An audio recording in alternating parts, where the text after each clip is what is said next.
એ બધાનું હું આમ આદમી પાર્ટીમાં હૃદયપૂર્વક સ્વાગત કરું છું. દોસ્તો, આજે આપણે બધા અહીં એક અત્યંત મહત્વનું કામ કરવા એકઠા થયા છીએ. એ કામ શું છે? એ કામ એવું છે કે વિસાવદર વિધાનસભાના ખેડૂતોએ જે સંદેશ આપ્યો છે એ સંદેશ ઘર ઘર સુધી, વ્યક્તિ વ્યક્તિ સુધી પહોંચાડવાની જવાબદારી લેવા માટે અહીંયા આપણે એકઠા થયા છીએ. આપણે સૌ જાણીએ છીએ કે છેલ્લા અનેક વર્ષોથી ગુજરાતમાં ભાજપની સરકારે ભયનો માહોલ ફેલાવ્યો. ચારો દિશામાં માત્ર ને માત્ર ભય, સરકારી તંત્રનો ભય, ભાજપના નેતાઓનો ભય, પોલીસ તંત્રનો ભય, ગુંડા બુટલેગરોનો ભય, કોન્ટ્રાક્ટરો અને ટેન્ડર કરવા વાળા લોકોનો ભય.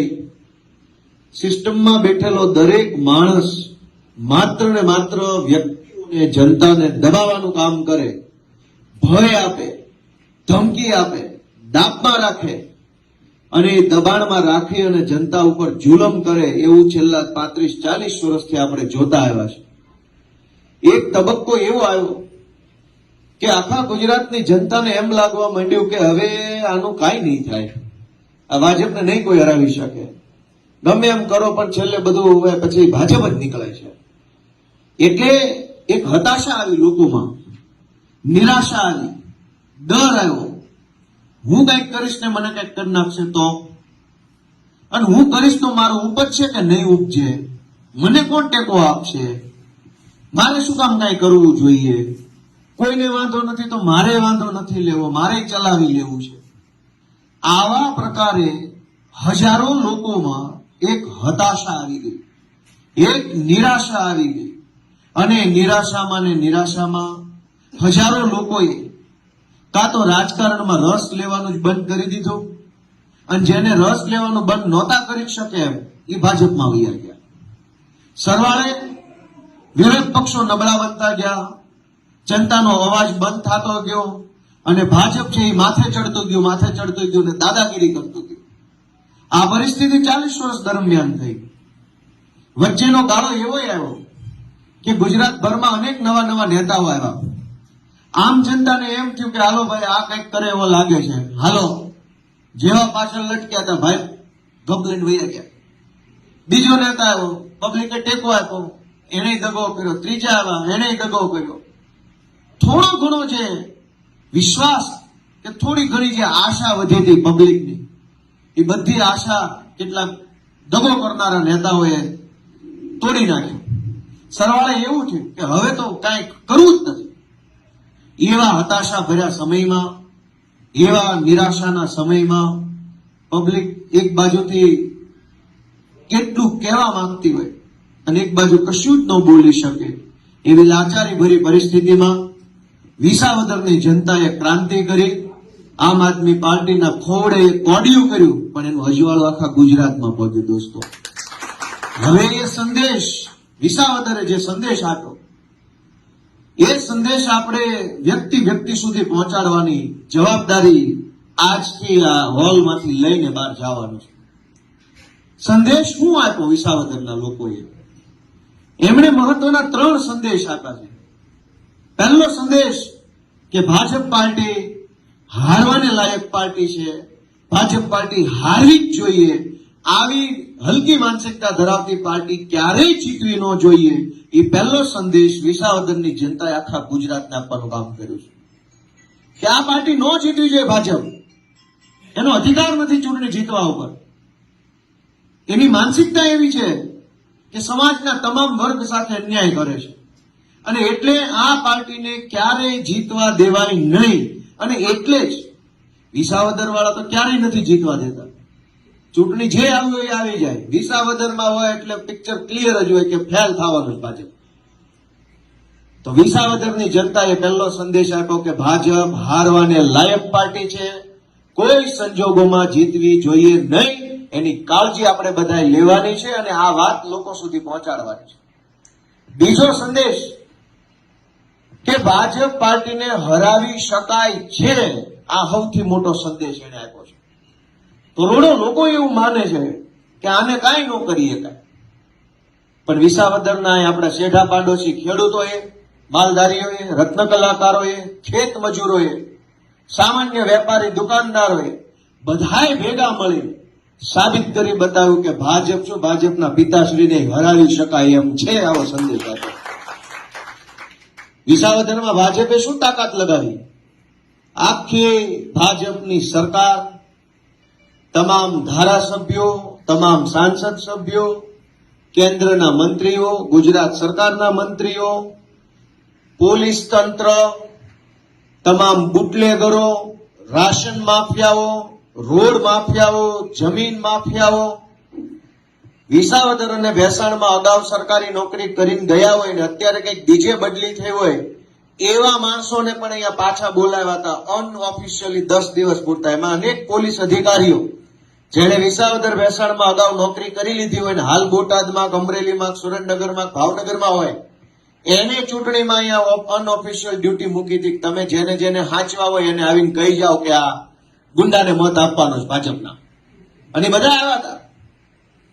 કોઈ એવી વસ્તુ નહોતી બાકી. અને રાજકારણીઓ આવ્યા, નેતાઓ આવ્યા, મંત્રી આવ્યા, એ તો ભલે આવ્યા, જેને નહીં લેના દેના એ વિડીયો બનાવીને જીકમ જીક કરતા હતા. પણ વિસાવદરની જનતાએ બીજો સંદેશ આપ્યો કે તમે સંકલ્પ લ્યો, તમે નિર્ણય કરો, તમે મુઠ્ઠી બંધ કરો તો દુનિયાની કોઈ તાકાત તમારા સંકલ્પને રોકી નથી શકતી. તમારી પાસે તાકાત છે. વિસાવદર આપણને કીધું છે. જનતામાં એ તાકાત છે. જનતા જે નક્કી કરે એ થઈને રહે છે એવું વિસાવદરમાંથી સાબિત થયું. વિસાવદરની જનતાએ આપણને બધાને હાથ જોડીને કીધું છે કે હવે તો સંકલ્પ કરો કે નહીં. ક્યાં સુધી ભાજપની વાહે ટીંગાશો? અવળી મોટી સરકાર લાગી ગયા પછી કોઈ એવું વાત, પૈસા કેટલા, દારૂ, ગુંડા, બધી જ તાકાત ધ્વસ્ત થઈ ગઈ. જનતાએ લીધેલો સંકલ્પ જીતી ગયો. સંદેશ એવો છે કે તમારા સંકલ્પમાં તાકાત છે. રામાયણની અંદર જાંબુવનજી મહારાજે હનુમાનજી બાપાને કહેવું પડ્યું હતું કે ભાઈ તમે દરિયો કૂદી શકો એમ છો. દરિયાના આ કાંઠે બેઠા હતા અને લંકામાં જવાનું હતું ત્યારે બધા વિચારતા હતા શું કરશું, કેમ કરશું. જાંબુવનજીએ હનુમાનજી બાપાને એની શક્તિ યાદ કરાવી કે તમે મહાશક્તિશાળી છો, બાહુબલી છો, બજરંગબલી છો, પવનપુત્ર છો, તમે ધારો તો ઉડીને હમણાં લંકા પોગો. અને હનુમાનજીને એની શક્તિનો અહેસાસ કરાવ્યા પછી હનુમાનજી ગયા. ગુજરાતની જનતામાં એ તાકાત છે કે ગમે એવી સત્તાના મૂલ્ય કાઢી નાખે. પણ એ તાકાતને યાદ કરાવવાનું કામ કોણે કર્યું છે? વિસાવદરની જનતાએ કામ કર્યું છે. આપણને આપણી તાકાત યાદ કરાવી છે. હજુ જો આપણે આપણી તાકાત ન ઓળખીએ, આપણે આપણી તાકાતનો સાચો ઉપયોગ ન કરીએ તો હવે ભગવાને આપણને બચાવી નહીં શકે. જેવું જેવું ભોગવી લો, કોઈ દી ફરિયાદ ન કરતા. જો જનતા હારે તો આખી સરકાર હરાવે. વિસાવદરની જનતાએ આપણને ત્રીજો અને અત્યંત મહત્વનો સંદેશ આપ્યો છે કે તમારો આત્મા જગાડો, બોલો. કેમ બધું ચૂપચાપ સહન કરી લ્યો છે? ચારો તરફ આખા ગુજરાતમાં લોકો સરકારના તમામ અન્યાય, તમામ અત્યાચાર, તમામ શોષણ બધું જ સહન કરી લે છે. બે ભાઈઓ વચ્ચે જમીનનો ભાગ પડે બાપ દાદાની તો એક શાહ ઓછો આવે તો સુપ્રીમ કોર્ટ સુધી લડી લેવા તૈયાર છે, ભાઈનો હાથ ભાંગી નાખવા તૈયાર છે. પણ આપણો ધારાસભ્ય કામ ન કરે, નગરપાલિકા કામ ન કરે, વર્ષોના વર્ષો સુધી ખાડા ખોદેલા રાખે. એક ઓવરબ્રિજ કેશોદમાં બનતો હોય, વંથલીમાં એક નાળું બનતો હોય, 3-3 વર્ષ કામ હાલે. કેટલાય માણા પડે, ગાડીઓ ફૂટી જાય, મુંડા ફૂટી જાય, ઢીંઢણ ભાંગી જાય, તોય કોઈ બોલવા તૈયાર નથી. પણ આપણો ભાઈ જો 1 ફૂટ જમીન વધુ લઈ ગયો બાપ દાદાની મિલકતમાંથી તો નહીં મજા આવે. પ્રાંત ઓફિસના ધક્કા ખાવા તૈયાર છીએ, કલેક્ટરમાં જાઓ ને અમદાવાદે જાઓ, મોટો વકીલ રાખો ને તને બતાવી દઉં. દોસ્તો, કઈ હદે આપણે લાચાર બની ગયા છે. વિસાવદરની જનતા આપણને ઢંઢોળવાની કોશિશ કરે છે કે જાગો, તમારા આત્માને પૂછો કે તમે આજે બધું સહન કરો છો એ વ્યાજબી છે? બોલતા કેમ નથી? અવાજ કેમ નથી ઉઠાવતા? તમારા ગામમાં સરકારી નાળું બનતું હોય, ગટર બનતી હોય, બ્લોક નખાતા હોય, ખોટું થતું હોય તો કેમ તમારો આત્મા નથી જાગતો? બોલતા કેમ નથી? અને આપણા ગામમાં ખોટું કામ થતું હોય ને આપણે બોલીએ નહીં તો ભારત દેશમાં રહેવાને લાયક જ નથી. આપણી જેવો દેશ વિરોધી માણા કોણ હોય? આપણા દેશમાં આપણા ગામમાં આવીને કોક માણસ ભ્રષ્ટાચાર કરી જાય અને આપણે એવી રીતે બચાવ કરીએ કે અમારી જ્ઞાતિનો છે, અમારી જ્ઞાતિનો સરપંચ છે, બોલશું તો એને નહીં, અમારી જ્ઞાતિનો તાલુકા સભ્ય છે, અમારી જ્ઞાતિનો જિલ્લા સભ્ય છે.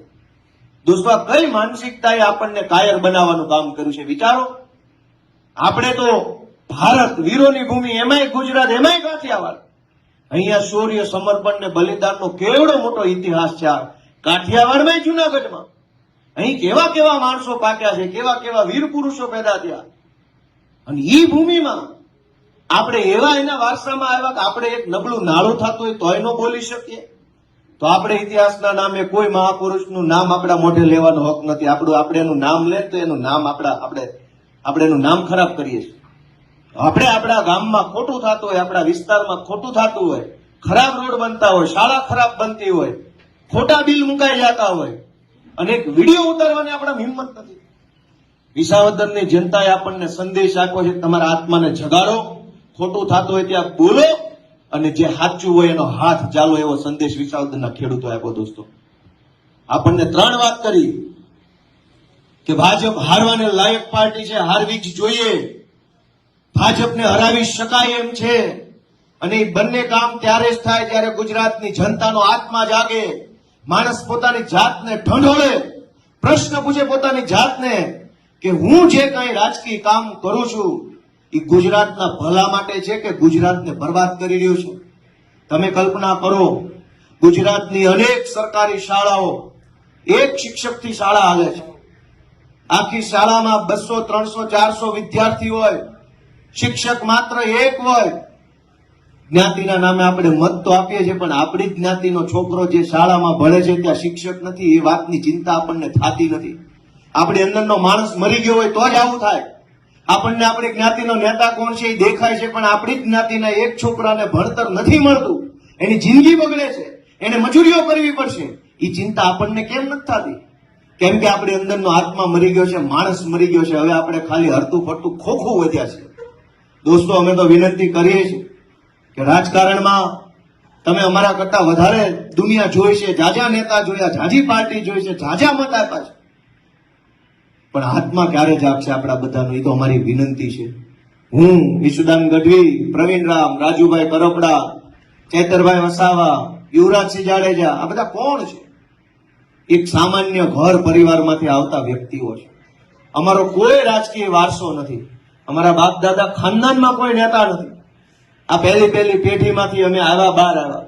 અમને એમ થયું કે કોઈ ન બોલે તો કોણ બોલશે? તો અમે નક્કી કર્યું, હું બોલીશ. ઈશુદાન કે હું બોલીશ, પ્રવીણ રામ કે હું બોલીશ. બધા ભેગા થયા અને જનતા માટે લડાઈ લડીએ છીએ. અમે આશા હું રાખીએ છીએ કે તમે તમારા મનને ઢંઢોળો, જાતને પ્રશ્ન પૂછો કે હું હાલે છે, હું કરવા જેવું છે ને એમાં ગોપાલ કે ઈશુદાનને હું કરવું જોઈએ.